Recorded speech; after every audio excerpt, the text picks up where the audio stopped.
मैं पूरा गाना अगर कोई कह दे कि गा दीजिए तो मैं गा नहीं सकता हूँ। भावुक हो गया, मैं भी भावुक, आप भी हो गए।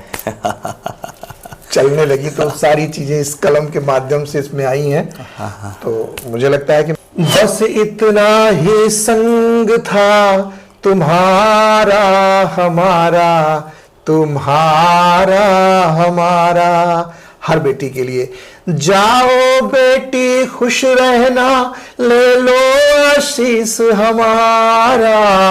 बस इतना ही संग था तुम्हारा हमारा, तुम्हारा हमारा।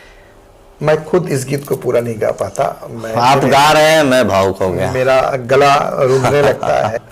दूसरा गीत लिखा था। साथियों नमस्कार, आप देख सकते हैं हम इस समय लखनऊ में हैं और संगीत से जुड़े हुए हैं। और सर की वीडियो 200 मिलियन जाती है, 500 मिलियन वीडियो गई है। गाना आपने सुना होगा, बदल ना पाया कोई दस्तूर तुम्हारा। बहुत सारे ऐसे गाने हैं जिसका मैं काफी फैन हूं, मैं भी सर गुनगुनाता रहता हूं। सर बहुत बहुत स्वागत है। सर आज आपसे मिलके मतलब दिल गदगद हो गया। मैं गाने को सुनता था और आज मुलाकात हो गई। तो सर संगीत की दुनिया में आप क्यों आए और कब से जुड़े हुए हैं? मुझे नहीं पता, इसके बारे में नहीं कह सकता हूँ कि मैं, ये सरस्वती माँ की एक देन है जी। और बस इतना कह सकता हूँ कि बचपन में हमारे पिताजी के बड़े भाई, मतलब हम लोग दादा कहते थे उनको जी। हालांकि आजकल दादा बाबा जी को कहा जाता है लेकिन दादा हमारे ताऊ जी थे जी। वो गाना गाते थे और मुझे अच्छी तरह से याद है उनकी कुछ चीजें, और वो अपने पेट पे हमको बिठा लेते थे और गाना गाते थे। मुझे लगता है कि वही मेरे अंदर आ गया। मैं लिखता तो 8th क्लास से ही था, जब कक्षा 8 में लिखता था, पढ़ता था, तभी मैंने पहला गीत लिखा। लेकिन वायरल हुआ मैंने जब मैंने ये गीत लिखा अपनी बेटी की शादी में और गाया तो वायरल हो गया। अच्छा, सबसे पहला गाना आपका कौन सा वायरल हुआ था? मेरा पहला गाना वायरल तो यही पहला गाना हुआ है, वायरल की अगर आप बात करें जी। लेकिन लिखा मैंने कई बहुत अच्छे अच्छे गाने हैं जी। तो हम चाहेंगे कि आप बेटियों के लिए काफी सारा गाना गाते हैं, बेटियों बहनों के लिए जो विदाई गीत होता है, बहुत सारे ऐसे गीत हैं जो गाने को एक बार सुनने के बाद लगता है कि मतलब इस गाने में दम है। तो हम चाहेंगे गुनगुना दीजिए, दर्शक बड़ा बेसब्री से आपका इंतजार कर रहे हैं। मेरी बड़ी बेटी की शादी हुई और जब बड़ी बेटी की शादी हुई तो 3 बेटियां हैं हमारे, तो मुझे बड़ा दर्द था कि ये बेटी चली जाएगी। और बड़ा खुश था मैं पहले कि शादी हो रही, लेकिन एक दिन अचानक मुझे ये लगा कि यार जब मेरी बेटी, मैंने उसको पाल पोस के 20 साल बड़ा किया, 22 साल, अब ये चली जाएगी तो इस क्षति को कैसे, मतलब वो बेड खाली जहां सोती है, वो किचन खाली, दरवाजा जब मतलब खटखटाऊंगा तो कैसे निकल के आएगी, तो सब चीजों ने मुझे बहुत व्यथित किया। तो हमने पहला गीत अपनी बेटी के लिए जो लिखा था, अपनी बेटी के लिए लिखा, हालांकि उसके पहले बहुत लिखे हैं, लेकिन ये गीत लिखा कि इस बार कोई, मतलब समाज से, ईश्वर से ये मैंने डिमांड की कि इस बार कोई दस्तूर बदल देता ये दुनिया का, पापा ये रो रो कहे जी। ये गाना मेरा पहला था जी। तरन्नुम में है इस तरह से, इस बार कोई दस्तूर बदल देता ये दुनिया का, पापा ये रो रो कहे, क्या तुम्हें दिखाई दिया फर्क बेटे और बिटिया का, पापा ये रो रो कहे। ये गीत मेरा पहला गीत था और जब याद नहीं रहता मुझे, जब आप जाएंगे चैनल पे तो ये गाना सुनेंगे, बहुत अच्छा लगेगा। बड़ा दर्द है, पूरा गीत सुन नहीं पाएंगे। जब अपनी दूसरी बेटी की शादी हुई तो दूसरी बेटी की शादी में मेरा हिम्मत बढ़ गया था, क्योंकि इस गीत को लोगों ने बहुत पसंद किया। तो दूसरी बेटी की शादी मैंने 2 गीत लिखा था जी, बिल्कुल 2 गीत लिखा था और दोनों लाके जब मैंने अपने परिवार में, अपनी पत्नी, अपने बच्चों के सामने रखा कि बताओ ये कौन सा गाना रिकॉर्ड किया जाए जी। तो जिस गाने पे मेरी पत्नी ने हाथ रखा कि वो ये गाना था। एक गीत मैंने लिखा था कि धीरे धीरे माए का भुलाना है, वही घर अब तेरा ठिकाना है, ये लिखा था। एक संदेशात्मक गीत था।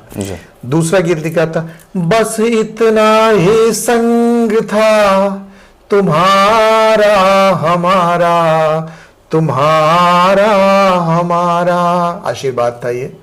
जी। तो मेरी पत्नी ने इस गीत पर हाथ लिखा और फिर मैंने इसी गीत को रिकॉर्ड कराया, और वो गीत मैं अपने आपके चैनल के माध्यम से मैं उन इस लाइन को मैं चाहूंगा कि दोहरा दीजिए। रुकने मतलब सुनने के बाद दिल पता ना क्यों बार बार सुनने को मन कर रहा है। बस इतना ही संग था तुम्हारा हमारा, तुम्हारा हमारा। हर बेटी के लिए, जाओ बेटी खुश रहना, ले लो आशीष हमारा, बस इतना ही संग था तुम्हारा हमारा, तुम्हारा हमारा। कोई बदल ना पाया ये दस्तूर पुराना। याद करिए, पिछले गीत में मैंने लिखा था कोई दस्तूर बदल तो देता है इसका, लेकिन नहीं बदल पाया, तो मैंने उसी लाइन को इस गीत में पिरोने का प्रयास किया। कोई बदल ना पाया ये दस्तूर पुराना, छोड़ के माँ का आंचल संग पिया के जाना, हुई पराई रहा न तुम पर वो अधिकार हमारा, बस इतना ही संग था तुम्हारा हमारा, तुम्हारा हमारा, तुम्हारा हमारा। मैं खुद इस गीत को पूरा नहीं गा पाता। आप गा रहे हैं, मैं भावुक हो गया। मेरा गला रूंधने लगता है, क्योंकि जब कलम चल रही थी तो मुझे अपने तीनों बेटियों का बचपन, जब पैदा हुई थी तब से लेकर मेरे सीने पर जब उन्होंने खेली पहली बार, पापा कहा पहली बार, जब भावुक आप भी हो गए। चलने लगी, तो सारी चीजें इस कलम के माध्यम से इसमें आई हैं। तो मुझे लगता है कि मैं पूरा गाना, अगर कोई कह दे कि गा दीजिए, तो मैं गा नहीं सकता हूँ। भावुक हो गया मैं भी। तो गाने में दम है और बड़ा अच्छा लगा। इसीलिए थोड़ा सा बेटियों को लेकर संवेदना रहती है, और कोशिश करना चाहिए पुरुष प्रजाति को, पुरुष जाति को, कि बेटी वो है जिसका कोई घर नहीं होता।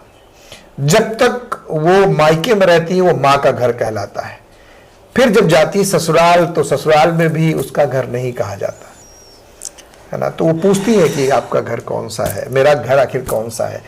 एक गीत में मैंने लिखा, मैंने गाया है, उसको भी आप लोग सुनिएगा, उस पर सारी चीजें जी यहाँ याद नहीं होती हैं, उसमें सुनिएगा सारे गीत आपको। अच्छा, आपका जैसे कोई गाना सुनना चाहेगा तो वो किस चैनल पे जाएगा सुनने के लिए?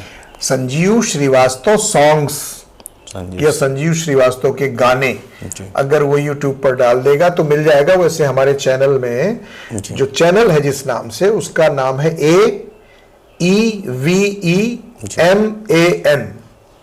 AE मैन के नाम से है। उस पर आप जाएंगे तो मेरे सारे गीत, करीब 100 गीत हैं उस पर आपको देखने को मिलेंगे, और एक से बढ़ के एक गीत है।